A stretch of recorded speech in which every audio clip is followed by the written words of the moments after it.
नमस्कार, मैं हूं प्रेम शंकर सिंह और आप देख रहे हैं प्राइम न्यूज का डिजिटल प्लेटफॉर्म। आज मैं आपके सामने आपको अपने पड़ोसी देश यानी कि पाकिस्तान की पोल खोलूंगा।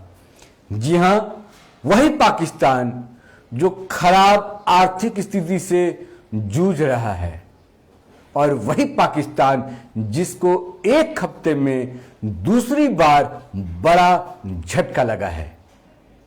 पहले चीन ने पाकिस्तान से दोस्ती की परवाह नहीं करते हुए उससे करोड़ों डॉलर का मुआवजा मांग लिया है, तो दूसरी तरफ अब अंतर्राष्ट्रीय मुद्रा कोष ने यानी आईएमएफ ने पाकिस्तान को एक बड़ा झटका दिया है।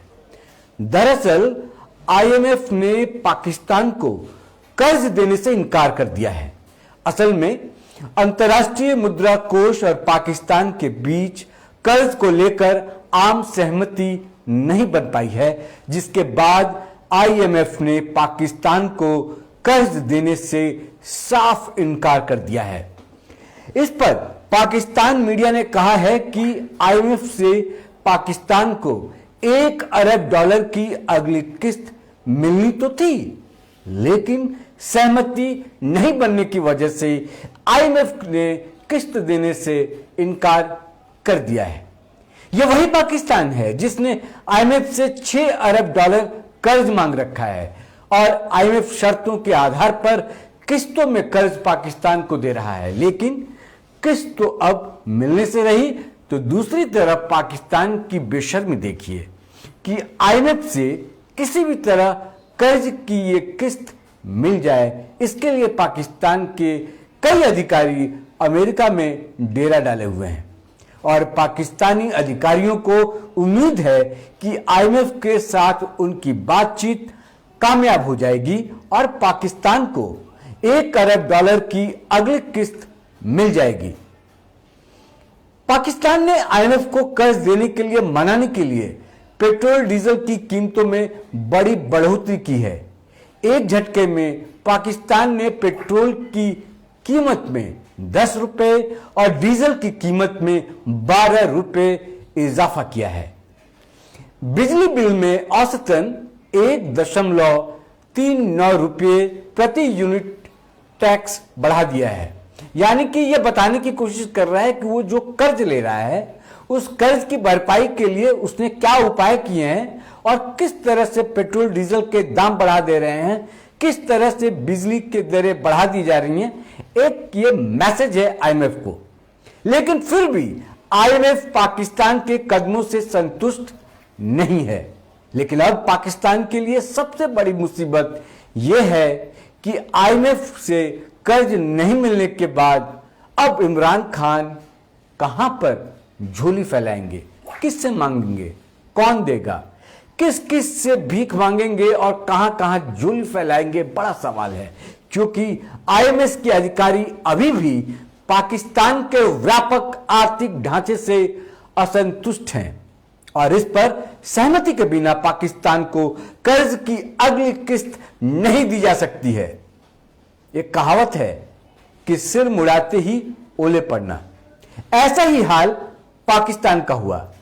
एक तरफ तो पाकिस्तानी पीएम इमरान खान का सिर आईएमएफ ने मुड़ दिया है और ओले तब पड़ गए जब पाकिस्तान के परम मित्र चीन ने भी पाकिस्तान को कहीं का नहीं छोड़ा। पाकिस्तान के हालात तो आप जानते हैं, किस कदर वो परेशान रहता है, कैसे वहां पर गरीबी अपने पैर पसारे हुए है। वहीं हुए बम ब्लास्ट में चीनी इंजीनियरों की मौत जो हुई है, उसके बाद पाकिस्तान का जो कहते हैं ना कि पाकिस्तान की जो खटिया है वो खड़ी होनी स्वाभाविक थी।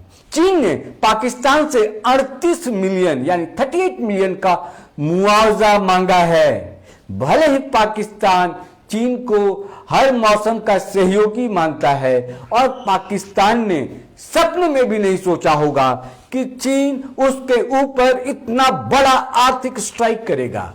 पाकिस्तान में दसू डैम हादसे में मारे गए चीनी इंजीनियरों के बदले अब चीन ने पाकिस्तान से $38 मिलियन का मुआवजा मांगा है, इसको लेकर हैरत में पड़ गए हैं पाकिस्तानी पीएम। परेशान है, क्या करे क्या ना करे। चीन ने अपने हर मौसम के साथ पाकिस्तान से दासू डैम परियोजना में बम विस्फोट के दौरान जो मारे गए चीनी इंजीनियर हैं, उनके जान के बदले में ये मांगा है। ये जो मांग की गई है 38 मिलियन डॉलर की, वो उनके जान का मुआवजा है। यानी कि चीन गुस्से में है। पाकिस्तान जो हमेशा दोस्त रहा है चीन का, उससे चीन गुस्से में है। यह पाकिस्तान के लिए एक बुरी खबर है। बिजनेस रिकॉर्डर की खबर के मुताबिक चीन ने पाकिस्तान को साफ कहा है कि जब तक पाकिस्तान चीन को मुआवजा नहीं देता है, तब तक दासू डैम का काम फिर से शुरू नहीं किया जाएगा। आपको बता दें कि इसी साल 14 को पाकिस्तान में चीनी इंजीनियरों को ले जा रही बस में भीषण धमाका हुआ था, जिसमें चीन के 9 इंजीनियर के साथ 2 स्थानीय लोग और फ्रंटियर कॉन्स्टेबुलरी के 2 जवानों की मौत हो गई थी और 2 दर्जन से ज्यादा लोग घायल हो गए थे इसमें। और अब चीन में जो मारे गए इंजीनियरों के लिए पाकिस्तान से मुआवजे की मांग की है। इन सब के बीच कुछ कुल मिलाकर देखा जाए तो खराब हालात है और सवाल उठ रहा है कि आखिर इमरान खान देश चलाने के लिए अब किसके सामने झोली फैलाएंगे। ये सवाल इसलिए उठ रहे हैं क्योंकि खाड़ी देशों के साथ पाकिस्तान के संबंध खराब चल रहे हैं और पिछली बार जब सऊदी अरब ने $1 अरब पाकिस्तान से वापस मांग लिए थे, तो पाकिस्तान ने वो कर्ज चीन से लेकर चुकाया था। लेकिन इस बार चीन खुद सख्ती से पाकिस्तान के पीछे पड़ा हुआ है। चीन ने सिर्फ मुआवजा ही नहीं मांगा है, बल्कि पाकिस्तान को और कर्ज देने से साफ इनकार कर चुका है। वहीं इमरान खान को उम्मीद थी कि अफगानिस्तान में तालिबान के शासन आने के बाद उसे कुछ पैसे मिलेंगे, आर्थिक सहायता मिलेंगे, लेकिन वहां से भी निराशा हाथ लगी है। लेकिन कर्ज की कटोरी खाली होने के बाद भी इमरान खान और उसका पाकिस्तान अपनी शर्मनाक हरकतों से बाज नहीं आ रहा है। पाकिस्तान की तरफ से कश्मीर में लगातार आतंकी हमले किए जा रहे हैं, तो दूसरी तरफ पाकिस्तानी सेना की तरफ से अक्सर फायरिंग जैसी घटनाएं भी अंजाम दी जाती हैं। और तो और अभी 2 हफ्ते पहले की बात है, पाकिस्तान से आए ड्रोन भी हमारी सेना ने मार गिराया था। कर्ज में डूबे पाकिस्तान के पास 2 वक्त की रोटी का सहारा नहीं बचा है, लेकिन हरकतें नहीं सुधर रही।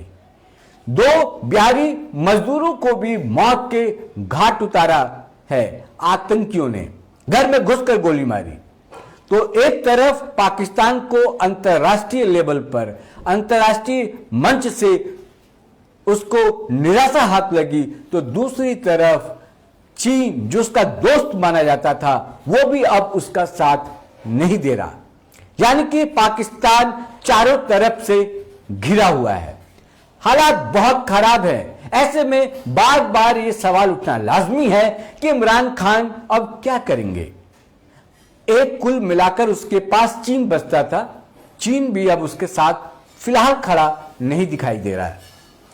चीन भी तभी तक साथ दे सकता है पाकिस्तान का, इसको इस तरह से समझिए कि चीन भी पाकिस्तान को तभी तक उसका साथ दे सकता है जब तक उसका अपना पर्सनल नुकसान ना हो। जब चीन का पर्सनल नुकसान होगा तो यकीन मानिए कि वो पाकिस्तान का साथ नहीं देगा। यहां भी कुछ अभी फिलहाल में जो घटनाएं घटी हैं, ऐसा ही हुआ है। उसके 9 इंजीनियर मारे गए।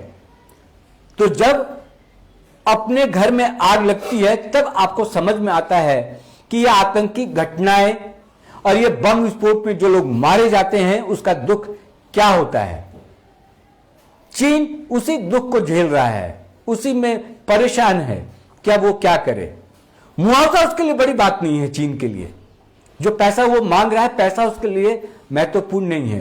वो दरअसल पाकिस्तान को एक लेसन देना चाह रहा है, सबक सिखाना चाह रहा है कि तुम अब भारत के साथ साथ चीन के लोगों को भी मारने या मारे जा रहे हैं, तुम उनको बचा नहीं पा रहे हो।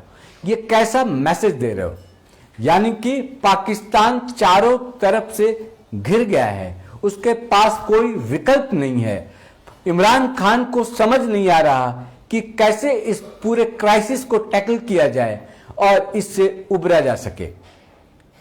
और इधर जो उसके कारस्तानी है पाकिस्तान के, जो बॉर्डर पर, जो सीमा पर जिस तरह से आतंकी गतिविधियां अभी भी जारी हैं, तो आप समझिए कि पाकिस्तान एक तो गरीबी की मार झेल रहा है, आर्थिक संकट से जूझ रहा है, घर में खाने को रोटी नहीं है, लेकिन आतंकी हमला उनके तरफ से जारी है।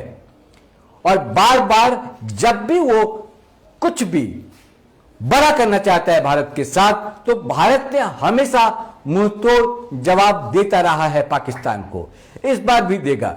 लेकिन जब छुप छुपाकर, ढक कर और बिना बताए चोरी छिपे आप आतंकी हमला करते या करवाते हैं, तो वहां पर दिक्कतें आती हैं। लेकिन अगर सामने से आकर लड़ाई होगी, आमने सामने बात होगी और आमने सामने युद्ध करने की बात होगी, तो भारत निश्चित रूप से पाकिस्तान को सबक सिखाएगा। एक बार फिर मुझे लगता है कि भारत को सबक सिखाना चाहिए, पाकिस्तान को यह बताना चाहिए कि फिर तुम अगर बाज नहीं आओगे तो तुम्हारे साथ भारत वैसा ही सलूक करेगा जैसा कि पहले भी करता रहा है।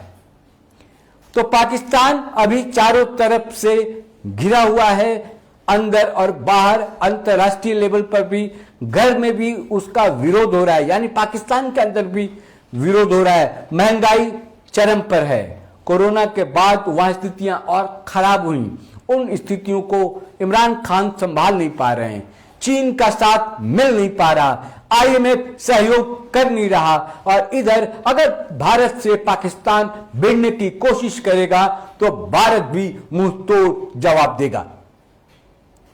तो आज फेसबुक लाइव में इतना ही, फिर आपसे मुलाकात होगी किसी बड़े मुद्दे पर। तब तक के लिए मैं आपसे चाहता हूं इजाजत। नमस्कार।